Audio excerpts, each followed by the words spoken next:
Good morning, Your Excellency. It's just going to be very quick. I have answers to all these questions, but we want to hear from you, and I'll refine it as we go along. Okay. We want to put you on the cover of the magazine. Me? Since you've taken my job as a chief marketing officer of not just the state, but Ibom Air, we're happy. So you're going to be on the front cover. We want you to tell the story. And of course, we want to be able to amplify Akwa Ibom as a tourism state, which it is. Mm-hmm. So you made tourism a major thrust of your administration. What are we expecting following your recent visit to some of the tourist centers across the state? Thank you so much. I'd like to thank God, gift of a brand new day.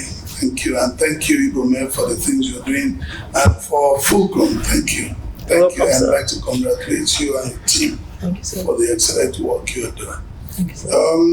Recently, yes, we went around all of the tourist sites in Akwa Ibom because we believe that we can revive them. We can put them.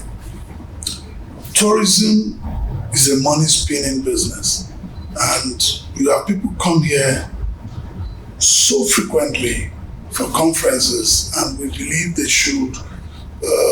They want to take a day, they want to take a few days to see what we have to make their visit complete. And so if we open up our tourism industry and all of the sites, we will be able to have more people. They will be able to have leisure, and as they walk, that's what we believe. That's what we believe. Excellent, sir. So please share with us some major expectation post the RISE dialogue, especially in the immediate. All of the things that happened in our RISE, the dialogue, Ibom dialogue, we've taken them, all of the focal sectors, all of the recommendations. We have compiled all of them into a set of material that we have sent out to all the commissioners. Okay. And that's what we're looking at. We're planning a retreat later on this month, next month, and then we can sit down and all of us in ESCO will now understand these are the things I'm to achieve within this timeline, and this is the amount that has been allocated to it. So it's a working document, so to speak, and that's what we're doing after all of the compilation. In fact, the commissioners themselves have started putting together from all of the focal sectors what they believe they will do. That's what we are now going to use in the retreat and fine-tune it, and everybody will have a working document, as it were, with clear timelines. So that's what it is. Fantastic. Okay, so this question I already have an answer for, but I would like to hear from you. What is your administration's plan for Ibom Air going regional? I would rather want to ask Ibom Air what they are planning going regional. Yeah. But I know we're giving Ibom Air all the support you need. We're very grateful. And we know that we have to tidy up the international terminal itself. Yes, we're looking forward to it. We're working with the contractors to ensure that it's done. The equipment that were ordered have been lying at the airport. We're trying to add this seaport with we have to clear them, at customs and all of that. So we're working on that. We hope and trust that by the time before the airplane come in, we would have tidied up that area. So I know Ibom Air has a robust plan. We're supporting them on that plan, and it will be a pleasure to see us begin our regional operations. That again is movement of people and goods within the region. That is something that will also promote trade, promote commerce amongst our people. Thank you so very much, sir. My next question. One of the things that most tourists look forward to when they come for recreation is a sense of security. We just want to know how secured can we make people feel when they come into the state. Without a doubt, Akwa Ibom is one of the most secured states. Yes, but we want people to be able to come into the states without having to know someone before they can move from point A to point B. How do you plan to make that happen? Like you also noted, Akwa Ibom is one of the most secure states in the country. We have a plan to keep it so. So recently you will see we had created a Ministry of Internal Security and Waterways. Amazing. And that we intend to use as a rallying ministry with all the security services. And then we are trying to create Ibom Neighborhood Watch. We've sent a bill to the House of Assembly so as to enable us create the Neighborhood Watch. We have youths in each neighborhood take responsibility for security in their neighborhood. So we can recognize them. They can take charge of, at least they can give intel to the police. They can work with the police, give them intelligence report. I like to tell you, and you know it, in the villages, everybody know everybody. Yes. So if visitors come in, they know. So we create the Neighborhood Watch, and this will be like our eyes and our ears around the villages, around government assets. That's what we're trying to do. The Ministry of Internal Security is doing very well. It's doing extremely well, and I like to thank God for the choice of the commissioner that we made.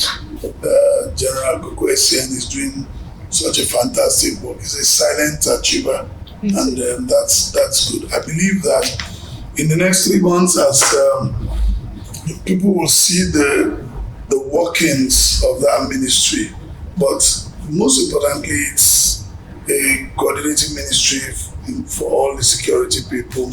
And so, him being a general himself gives that leverage. We have honorary special advisor who's a retired deputy inspector general of police. We have a security consultant who is a retired deputy director in the state's security department. So these are, you bring in this crop of professionals to be able to sit together and coordinate properly the security activities in the state, and then our waterways. Just yesterday, I approved about 14 speedboats to be acquired because we intend.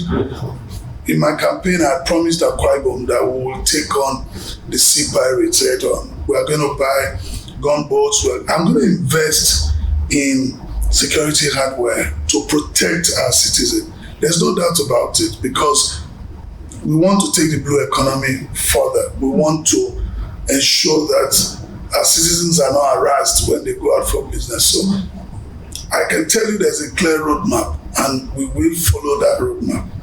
That's the truth. Amazing. The fact that you're putting square pegs in square holes is very heartwarming, and we know that the people you've mentioned are experts in their field.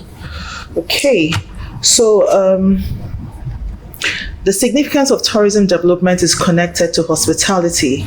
As a professional in this sector, Your Excellency, what are your administration's plans for establishing world-class services in the tourism sector? Well, world-class services starts with everybody. Starts all Akwa Ibomites. If we want to make this a tourist state and a tourist haven, all of us, from the man who picks you up at the airport to the person who serves you coffee at the coffee shop, to the people in the market, we must be able to have a simple approach to people. We must be able to even talk good about our state, market our state, not talk down on the state. So the plan is to work with the Ethical and Attitudinal Agency to keep trying to change the mindset of our people. You try to change the mindset of our people. Majority of our people talk down on you, on our state. You get into a taxi and In other climes, they are the ones that will tell you, oh, have you visited here? Have you been here? But in this climb, the first thing they begin to tell you is how this person is bad, how this is. We must change this attitude. It's for all of us, not necessarily a particular set of people, in my opinion, because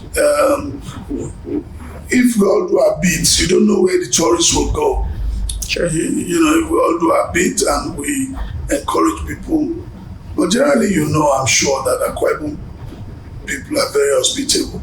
We just want to take that a step further and so as to earn more money for the state. That's all. And make it truly world class. I mean, we have the Dubai example, and we see how everybody internalized the vision of the visioneer, and from the restaurants to the hotels to the malls, everybody imbibed the vision and they worked towards endearing themselves to people. So, yes.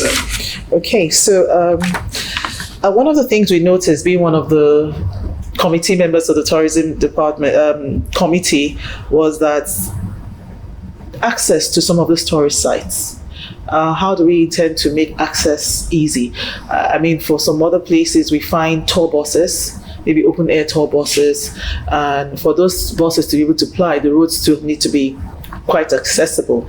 How do we make access both in terms of last mile provision and the road themselves? No, it's a total package. We're looking at all of those. Okay. And the Ministry of Tourism is working hard. I've looked at the proposal they've sent in their report already. You've seen the pictures of what it is now, and we've seen where we want to take it to.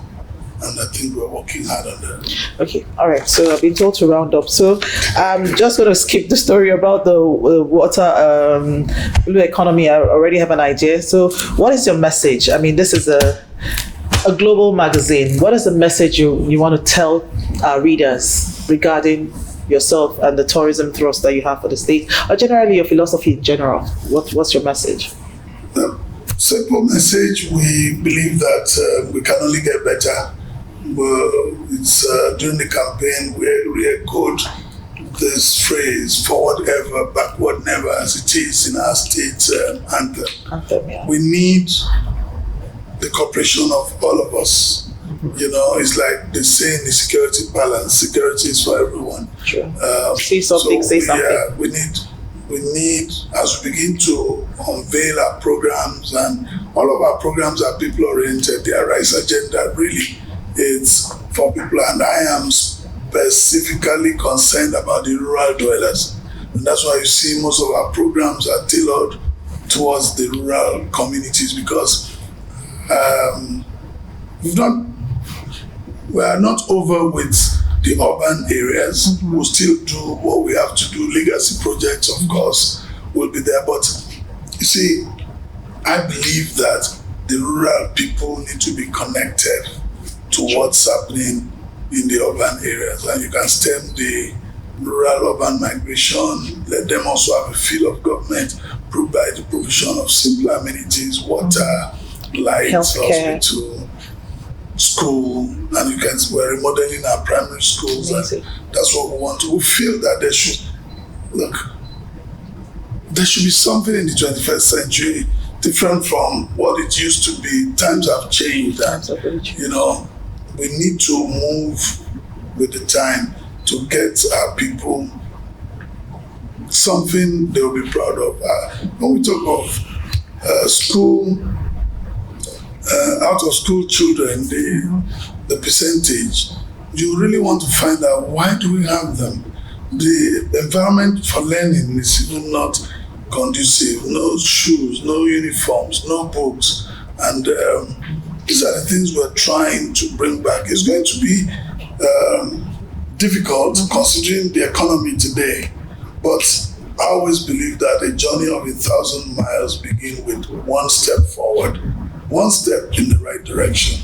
So, and that's what we're doing. Okay. Thank you so very much, sir. To conclude this interview, we'd like you to take a picture with the latest edition of Ibom Air magazine with the editor. So you go to the other side, extra with His Excellency.